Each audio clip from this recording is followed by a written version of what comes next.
आपको ट्रेन की यात्रा कैसी लगती है? रास्ते में जाते हुए खिड़की से बाहर बदलती हुई रूपरेखा देखना और सुहाने सपने देखना।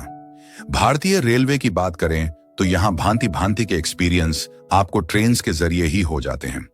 ट्रेन का स्लीपर क्लास तो हमेशा किसी परिवार की तरह लगता है।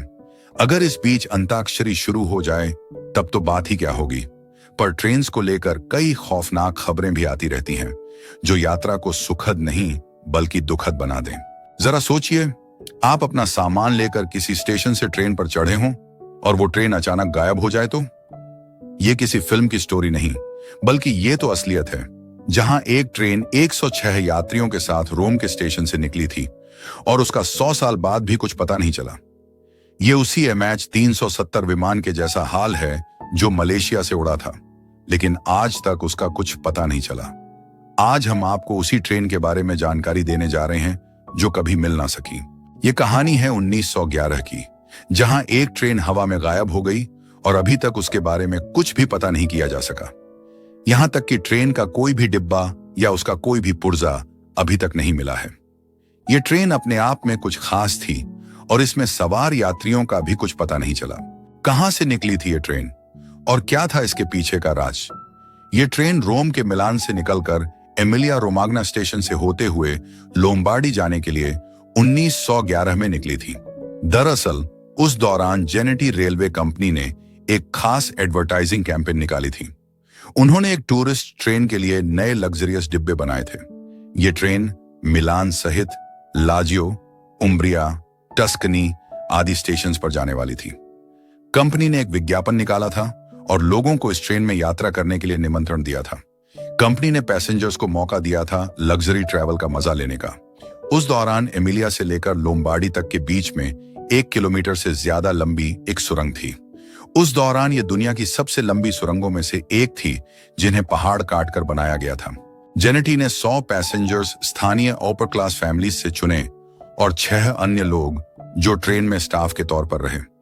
मिलान से ट्रेन ने यात्रा शुरू की और इटली की खूबसूरत सीनरी के बीच लोगों ने शैंपेन के साथ अपनी यात्रा का आनंद लेना शुरू किया। सब कुछ अच्छा जा रहा था और ट्रेन जब सुरंग के अंदर घुसने वाली थी तो वहां कुछ लोग मौजूद थे जो उस ट्रेन को देखने आए थे। सुरंग के दोनों सिरों पर लोग थे, लेकिन उस दिन जो हुआ उसने सभी को चौंका दिया।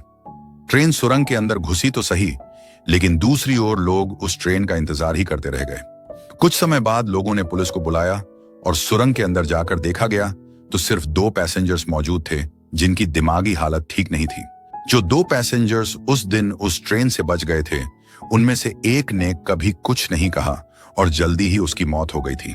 दूसरे ने कहा कि उसने सुरंग में घुसते ही एक अजीब सी आवाज सुनी थी और फिर सफेद धुंध छा गई थी। ऐसा लगा जैसे हवा ने ट्रेन को अपने अंदर समेट लिया है। वो पैसेंजर किसी तरह एक और आदमी के साथ ट्रेन से कूद पाया और वो कूदने के बाद बेहोश हो गया। इसके बाद किसी के बारे में कुछ भी नहीं पता चला और रेलवे ने उस सुरंग को बंद कर दिया। कई सालों तक इसके बारे में रिसर्च चलती रही, लेकिन कुछ भी पता नहीं चला। कई लोग टाइम ट्रैवल और ना जाने कैसी कैसी थ्योरीज बनाते रहे, लेकिन एक बहुत ही विचित्र चीज ये थी कि मेक्सिको के एक साइकेट्रिस्ट का ये कहना था कि 1800 के कुछ डॉक्यूमेंट्स पढ़ने के बाद उसे पता चला कि मेक्सिको के कैपिटल के एक अस्पताल में 104 इटालियंस अजीबोगरीब दिमागी हालत में मिले थे। उनका दावा था कि वो रोम से ट्रेन में चढ़े थे और उन्हें कोई आइडिया नहीं था कि वो मेक्सिको कैसे पहुंच गए। इस तथ्य ने टाइम ट्रैवल की स्टोरी को और भी ज्यादा फेमस कर दिया था, लेकिन असल में क्या हुआ उसके बारे में किसी को नहीं पता। ये ट्रेन अभी तक एक गुत्थी है जिसके बारे में कुछ भी जानकारी नहीं है। इस रहस्यमयी ट्रेन और उस घोस्ट ट्रेन के बारे में कई लोग अलग अलग थ्योरीज लगाते रहे, लेकिन इसके पीछे का सच आज भी एक रहस्य बना हुआ है। कुछ लोग मानते थे कि ट्रेन किसी अनदेखी शक्ति के प्रभाव में आ गई थी, जो समय और स्थान को अपनी मर्जी से बदल देती थी। ऐसे विचारों ने इस घटना को और भी रहस्यमयी बना दिया। कुछ वैज्ञानिकों ने इस घटना को लेकर अपने शोध किए, लेकिन किसी ने भी कोई ठोस प्रमाण नहीं पाया। कुछ तो यह भी मानते थे कि ट्रेन किसी और आयाम या समानांतर ब्रह्मांड से जुड़ी थी, जहां समय और स्थान के नियम अलग थे। उस सुरंग में कोई विशेष ऊर्जा या रेडिएशन हो सकता था, जिससे वह ट्रेन और उसके यात्री दूसरे समय या स्थान पर चले गए थे। कुछ समय बाद उस ट्रेन और सुरंग के आसपास के इलाके में और अजीब घटनाएं होने लगी।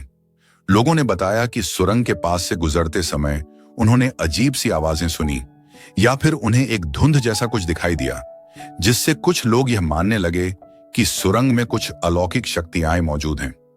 कुछ रिपोर्ट्स में यह भी दावा किया गया कि उस ट्रेन की घटना के बाद कुछ लोग जिन्होंने उस रास्ते से यात्रा की थी, अजीब मानसिक विकारों का सामना करने लगे थे। वे अक्सर समय और स्थान से संबंधित भ्रमित होते थे और उनके दिमाग में अजीब सी आवाजें गूंजती रहती थीं। हालांकि इन सभी घटनाओं के बारे में कोई भी निश्चित जानकारी नहीं मिल पाई और रेलवे ने अंत में उस सुरंग को बंद कर दिया। इसके बाद उस ट्रेन के बारे में कोई भी नए दस्तावेज या जानकारी नहीं मिली और वह रहस्य अब तक पूरी तरह से सुलझा नहीं पाया है। कुछ सालों बाद उस सुरंग और ट्रेन की रहस्यमयी घटना के बारे में दोबारा से चर्चा शुरू हुई। हालांकि रेलवे ने सुरंग को बंद कर दिया था, लेकिन उस क्षेत्र के आसपास के गांवों में लोग उस घटना को लेकर अजीब और भयावह कहानियां सुनाते थे। कुछ लोगों का कहना था कि वे अक्सर उस सुरंग के पास रात के समय अजीब रोशनी या धुंध देख चुके थे और कुछ ने यह भी महसूस किया कि जैसे कोई अनदेखी शक्ति उन्हें खींचने की कोशिश कर रही हो। एक दिन कुछ अजनबी शोधकर्ताओं का एक समूह उस सुरंग के आसपास के इलाके में पहुंचा। उनका उद्देश्य उस घटना की तह तक पहुंचना था और वे चाहते थे कि सुरंग को फिर से खोला जाए ताकि किसी तरह के जवाब मिल सकें। इन शोधकर्ताओं में से एक ने दावा किया कि वह सुरंग के अंदर गहरी ऊर्जा महसूस कर रहा था जो मानवीय समझ से बाहर थी। इसके अलावा कुछ ने तो यह भी कहा कि सुरंग के पास आकर जैसे समय खुद को एक नई दिशा में मोड़ लेता है।